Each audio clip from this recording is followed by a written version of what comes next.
The Procurement Man, Volume 4, I Know That I Am Tall, by Toadsgoboad. Part 1, Fireworks at the Funeral. A simple procedure induces movement. Mankenhouse explained the method by which he caused the pinto beans to dance around the sofa. It was too much for Wilson. "I'm sorry, I just can't follow you," he admitted with a laugh. He knew his colleague was brilliant. "Let me put it this way," Mankenhouse started again. "No, don't worry about it," Wilson threw up his hands. "I'll never get it." "You certainly won't if you just give up." Mankenhouse couldn't understand Wilson's attitude. A competent assembler of tin cans into vaguely architectural structures, Wilson had it in him to be so much more. Yet he seemed content to draw his check, drink his coffee, and cuddle up to the latest issue of Stocking and Sandal Review, an independent comic put out by a mutual friend. "I'm happy just to watch your little beans dance," Wilson replied. "Make them do it again." He didn't really need or want to see the performance again. It was just a polite way to get Mankenhouse off his back. "All right," Mankenhouse agreed. He flipped the switch on the small cardboard box he held in his hand. As the beans, each one bearing a happy face painted on it, began their dance, circling the sofa on which Mrs. Trilliver lay bound and gagged, Mr. Winbig put his head in at the door. "Enjoying yourselves, boys?" he asked. Mankenhouse ended the display. Each bean sagged gratefully. Mrs. Trilliver struggled feebly. "What do you want, Mr. Winbig?" Mankenhouse asked, looking wearily at the man-like beast in the bow tie. "Just want to ask Wilson if he's seen the latest issue of Stocking and Sandal." Mr. Winbig smiled wickedly. "Why?" Wilson asked, his eyes brightening. "Is it out already?" "Yes, it is." Mr. Winbig sounded as if he were taunting a 5-year-old. "You should take a look. I think you'll be surprised." He exited snickering to himself, snickering all the way down the hall. What did he mean by that, Wilson wondered. "Wilson," Mankenhouse said gently, "you were quite fond of Mr. Trilliver, weren't you?" Dawn continues to hoard. Under the waters of Besmircher Lake seemed a good place to hide the object stolen from the Too Happy Emporium. Don put on his turtle costume and walked out into the lake with a laundry basket full of things to be hidden. Luckily, the lake is fitted with the latest and best in illumination technology, Carol commented to DeBrain, her and Don's neighbor and local liaison to the deity. DeBrain mused silently, rubbing her chin with a practiced casualness. "Don has other places he hides things, right?" DeBrain later asked Carol as the two ladies sat before the small indoor aquarium, sipping warm, cozy beverages. "Well," Carol shyly consented to admit, "yes, but please don't say anything to anyone in town." "The Good Time Brigade?" DeBrain asked, mocking the townspeople's predilection for the hokiest music in history. "Carol, I wouldn't betray a confidence, and certainly not to those people." She smiled with the corners of her eyes and the muscles at the sides of her jaw and took another sip. "This is good," she said. "What is it?" "Essence of Balboa root," Carol told her. "Really?" DeBrain wondered, racking her memory. Where had she heard of Balboa root? As she thought, Don entered the palatial cabin, unknotting his breathing apparatus and loosening his shell. "Do I smell Balboa root infusion?" he asked. "Yes," Carol called. "Come and get some." "I've never had it before," DeBrain admitted while Don flicked his tongue into the cup he had been provided. "Where did you get it?" Don's long whiskers quivered as the spicy taste of the drink excited his central nervous system. "Oh, we have our sources," he sang. DeBrain glanced from Don to Carol and back.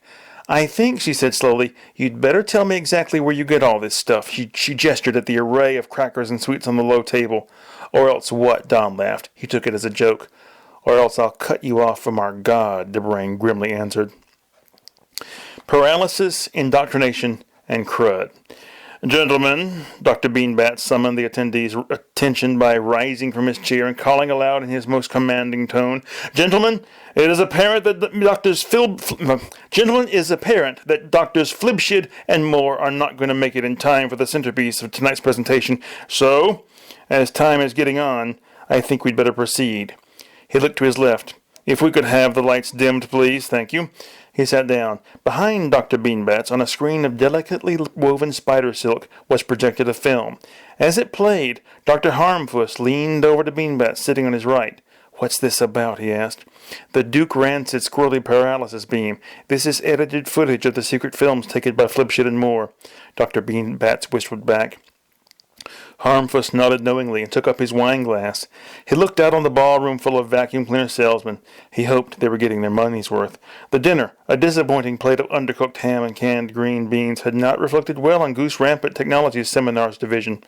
7 miles away, Dr. Flibshit and Dr. Moore, scheduled to appear at the seminar and deliver their commentary on the film, found themselves trapped in their rented car by a pack of gargantuan chipmunks that had driven them into a ditch and now circled the car, bashing it with their stubby but armored tails. "How many do you think there are?" Flibshit asked his partner. "I count 9, but there may be more." Moore gripped the wheel and fantasized about running their attackers down. "I don't get it," Flibshit said. He locked his eyes with one of the chipmunks and repeated himself, this time shouting, "I don't get it!" The chipmunk he had addressed pressed his pink nose against Flibshit's window. "All rodents are brothers," he barked. Moore leaned across Flibshit. Then you're a dirty rat," he yelled. "Quiet," Flibshit angrily admonished his colleague. "I'm going to try reasoning with him." The swapping of the hat for the tenderloin. Mavis, dazzling to the eye in the costume of a young newlywed housewife, entered the Costello butcher shop on the street of ESP and asked to speak to Mr. Costello personally. "I am Mr. Costello," replied the young man behind the counter, "but I suppose you mean the owner, Mr. Costello Sr., my father," he added as he turned to step into the tiny office. While she waited, Mavis examined the calendar on the wall to her left. That month's picture was of a cow dressed as Napoleon I, dismissing a flock of geese in 19th century beach attire from his presence. The calendar had been provided, so it said at the bottom, by the Puchin Knave Benchworks, whatever that was. "Can I help you?" a rough voice asked. Mavis turned and confronted the elder Costello, a florid man with enormous lips which he seemed to be pushing out even further than they normally stood. His eyes were heavily lidded and bloodshot. "Yes," she replied, a smile like a lemon pie lovingly made and proudly presented, brightening up her face. "I heard that you take hats in exchange for certain cuts of meat." "Where'd you hear that from?" Costello lowered his brows and looked askance at the young woman. It was only a joke, though, as he immediately revealed, smiling broadly, "What kind of hat have you got there? What kind of hat have you got?" "I have it right here." Mavis reached into a paper sack and produced a creased and stained Homburg, whose brim, had it been on the roof on a porch, would not have saved even a skinny man from the rain's fury. The butcher pursed his lips as he took the hat in his hands. He appeared to have beefsteak tomato ripening in the middle of his face. "What do you think, Chet?" he asked his son. The younger Costello shrugged. He was going to be a veterinarian. What did he care? "I'll give you a piece of tenderloin for it," the butcher decided. "I'll take it," Mavis replied. "Thank you very much." After Mavis left, Costello handed the hat to his son. "Feed it to the beast," he said. The young man reluctantly trudged into the back room. Nobody's mother intended to sharpen the spoon. Spoons, brought back from Entropy Island in a designer purse, were distributed to the groundlings without regard for their ultimate use. Lectron, his arm in a cast, delivered his blessing with each spoon he handed out. "Why is he doing that, Micra, a basic pleasure model?" asked Winky. "He wanted to be a priest," the latter female sister to Slinky answered. "Went to seminary and everything, but he couldn't hack it. He's felt guilty ever since." She eyed Lectron closely as she said this last, running her pointer finger over her dry bottom lip. "Interesting," Micro responded.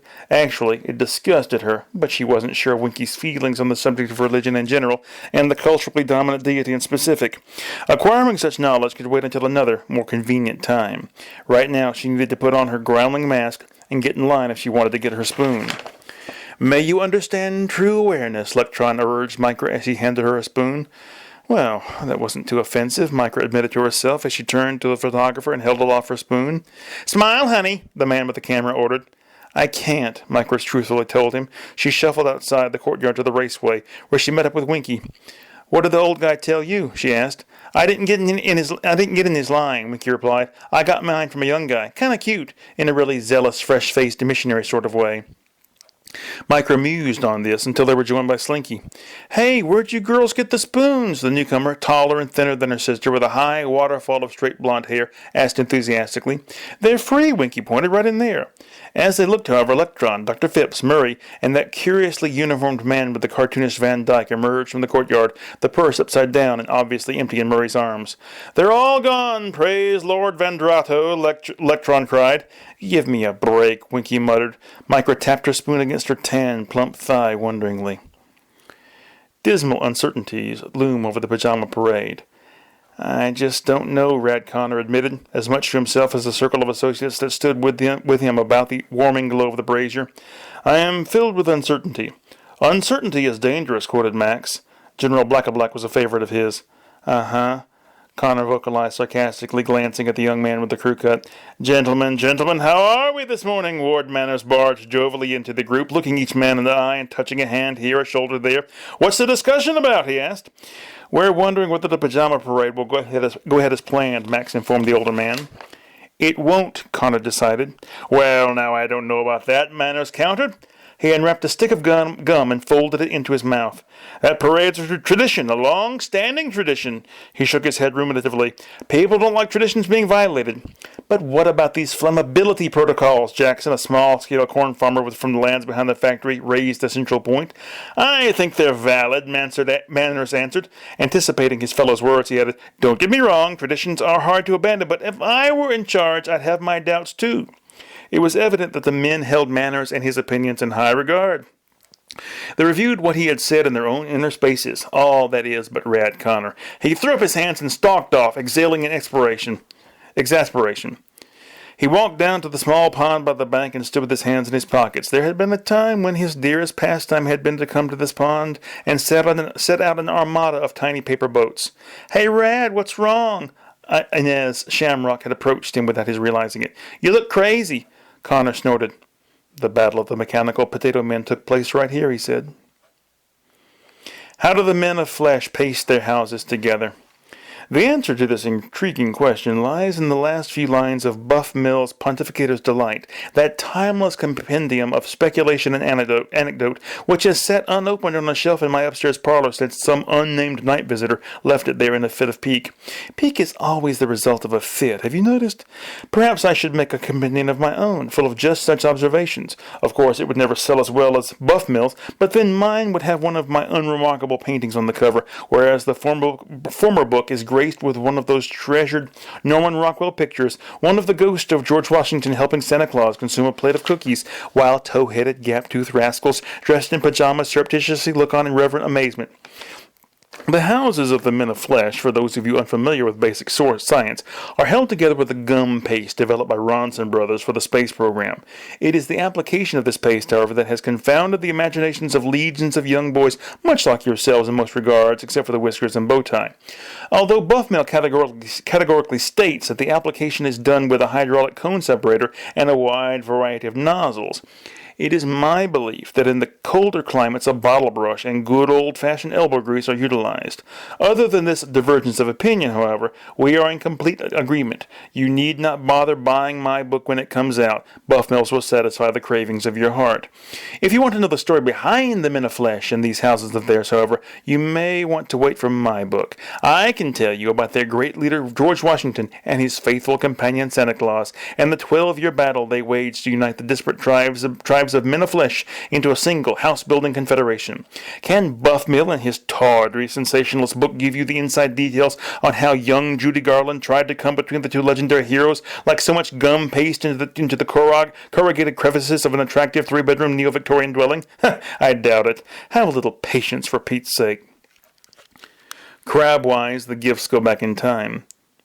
Pancho Desperado, recently discharged from the service of the ministry's anti-disestablishmentarianism subcommittee, took a job with Brad Wack's lobbying firm, moseying along in Liberton. His first day was the worst. The coveralls he had been issued were too tight in the crotch. He had forgotten to bring his lunch, and he became confused down in the basement and had to be led back upstairs by Mr. Wack himself. I am so sorry, Mr. Wack, Desperado proclaimed. I mistook the hot water for an idol. He trailed away as he recalled the incident. Beads of sweat stood out on his forehead. You're not working for the ministry any longer, Pancho, Wack clapped the man on the shoulder. Try to relax. I will, Desperado responded enthusiastically, as he'd been taught by his father. As the weeks passed, Desperado did find himself relaxing. He learned to call the women in the secretarial pool by their first names and to poke around under the vending machines for loose change without worrying who saw him do so. One day in August, when negotiations between Moseying Along and Senator Thirst were just reaching the simmering point, Brad Whack summoned Desperado to his office on the top floor. "Pancho, come in," the great lobbyist instructed on noticing Desperado standing in the doorway. "Pancho, this is Ron Appealing." He gestured toward the skinny, saturnine fellow standing beside him. "Ron is taking charge of an exciting new program we're starting up here at Moseying Along. I've chosen you, Pancho, to be Ron's personal assistant. How does that grab you?" "Whatever you say, Mr. Whack," Desperado replied as humbly as his father would have done in a similar situation. "Wonderful!" Whack slapped his hands together. "Ron, why don't you take Pancho here along with you and explain to him his part in this exciting new program?" "Right, Brad." Appealing grinned as if he were trying to bite a shoelace in half. He stepped forward and took Desperado by the elbow. Have you ever cleaned up after a dog has gone to the bathroom, Pancho?" he asked. "Yes," Desperado answered. "My father has many such animals." "Great," Appealing nodded, steering his new assistant towards the stairs. The Musical Chaperone. Jerry Mulligan, than whom none is cooler, explained to me that small, very young early peas were much like the eggs of the lesser foul-mouthed phagisto. "What else can you explain to me?" I asked the legendary baritone saxophonist. Mulligan scratched his chin. He didn't yet have his famous beard. "I can't think of anything," he said. "The lesser foul-mouthed phagisto's eggs aren't packed in sugar water," he added quickly. "Well, that's something," I confessed, tossing my emptied can of early peas into the nearby trash receptacle. I smacked my mouth with distaste. "I wish I had something to get rid of this taste." "I've got some yogurt-covered raisins," Mulligan offered. He patted the pockets of his sports jacket. "No, thank you," I shook my head. I stood up and sighed manfully, resolved to move on to the next task. "You ready?" I asked Mulligan. "Sure." His jacket was a predominantly red plaid with narrow lapels and natural shoulders. He stood as well and buttoned his jacket. I was envious. In my haste to hit the road that morning, I had put on the only clean clothes I could find, an off-white pair of coveralls permanently stained with rusty scuff marks and a pair of combat boots. "I feel like Pete Townsend," I remarked as we headed towards the cages on the hill. "All I need is a numbered guitar." "And a beard," my chaperone added. I glanced at him. "You'd look good with a beard," I told him. "You think so?" He scratched his chin. "You should number your saxophones, too." He chuckled. I don't think that would work." "Probably not." I looked up. We had reached our destination. "Stay behind me now," Mulligan advised. He picked up a stick and reached for the latch on the cage door. From under a pile of dead leaves crawled the lesser foul-mouthed phagisto. Clarinet's clarification in the echo chamber. "Woody Allen begged us to sell him this clarinet," laughed Emile Charapone. He held the factory's 100-year-old test model, the clarinet against which all their horns were measured. "He offered us tens of thousands of dollars." The clarinet was unusually shaped, looking as much like a normal clarinet as a skeleton does the fully fleshed human body. "And he never thought to ask you to make him a copy?" I asked. "We'd have done it," Charapone said, "especially for that kind of money, but he never asked." He led me towards the factory's echo chamber. "Sometimes even a genius can be stupid," I answered with a sagacity acquired over many days of travel. "Do you want a pinch of snuff?" my companion asked, pointing to his bottom lip. I looked at him in horror and confusion. Some men find it a consolation," he explained. "I have no need of any aside from the satisfaction of a job well done," I replied grimly, but not without humor. Charapone nodded, handed me the clarinet, and opened the echo chamber door. I stepped inside and waited while he closed the door. Through the observation window adjacent to the door, I could see Charapone now joining technician Alain Robert. The latter was dressed in a white lab coat. He adjusted something before him on the control panel and spoke to Charapone, who in turn spoke to me over the intercom. "We're ready whenever you are, Toadsgoboad," he said. I put the clarinet to my lips and cautiously played the opening notes to The Aromatic Juggernaut. Almost immediately the fairy known as Arpaguel appeared before me, summoned from his ethereal hidey-hole by the tune. "Who dares call me?" he demanded, looking about frantically. I glanced at Charapone and Robert. The former urged me on, flapping his hands at me with typically Gallic passion. "It is I, Toadsgoboad, who have called you to this place," I replied as heartily as I could. "For what purpose?" Arpaguel asked warily. My answer would have done a baritone sax proud. Solicitations. By paying close attention to the shopping patterns of the elderly cowboys, I was able to determine the appropriate time to pull my money out of that monstrous boondoggle that we simply call the project. Many thought me a cowardly fool, but it was only a few weeks later that the project collapsed in a cloud of mismatched dreams and worthless pieces of paper. I sat back in an easy chair of my own design and laughed, my fingers playing about in the bucket of money by my side. "What will you do with your wealth now?" Lincoln wondered. His fringe of beard was like an ancient hedgerow bordering a rocky field fit for nothing more than the perambulations of an isolated bull. "Well, I considered, aside from getting my latest book printed up, I thought I'd just sit on it." "There are many worthy causes that could put your money to good use," Lincoln informed me. "Like what?" I was contemptuous and skeptical. I withdrew my hand from the bucket and dried it off on the hem of my garment. Iris interrupted. She looked up from her loom and asked, "What's the title of your book?" "The Offhand Remarks of a Cautious Man," I answered. "Well, for one," Lincoln continued, glancing at Iris, "there's the State Loom Workers Re-Education Fund." "Hear, hear!" Iris shouted, though she had returned to her work and her mind was no longer on the conversation. "What else?" I asked. Lincoln shoved his bony old hands into the pockets of his trousers and began to pace, his eyes on the floor. "There's the Miles Davis Forum. That ought to appeal to you. What do they do? Dress up in vintage clothes and give lectures." "I think I'll pass." I stood up and adjusted my toga. "Please," Lincoln cried, "I'm begging you. Spread that money around." I fixed the man with a look of impecunious parsimony. Kangaroo in red coveralls. Now that the kangaroo in red coveralls has been adopted by the Miles Davis Forum as an unofficial ambassador of goodwill to the larger world, I feel that I can disassociate myself from the creature. I have already deleted him from my yearly well-wishing mailing list and expect to remove his photograph from the wall of my office within the week. There was a time when the kangaroo in the red coveralls and I were quite close, talking on the phone at least once a week, exchanging recipes and dropping each other's name in interviews on the nightly talk shows, but no more. The celebrity magazines have speculated on the roots of the estrangement, but none have come close to the truth. Their ideas are the products of a diseased mindset.